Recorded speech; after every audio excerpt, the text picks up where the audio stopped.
Trump हारूरड से खौफजदा क्यों? परवेज हूद भाई।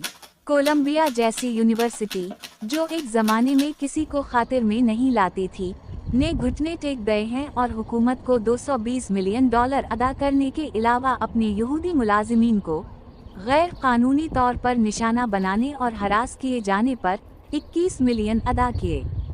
फलस्तीन के हक में मुजाहिरा करने पर पाबंदी है। निसाब बदला जा रहा है। मिडिल ईस्टर्न स्टडीज के डिपार्टमेंट्स में आने वाले नए असातिज़ा को इसराइल एंड जोइश स्टडीज के साथ मुंसलिक किया जा रहा है। इन तमाम इक़दामात के जवाब में वफाकी हुकूमत कोलंबिया यूनिवर्सिटी की $400 मिलियन पर मबनी रिसर्च फंडिंग जारी कर देगी।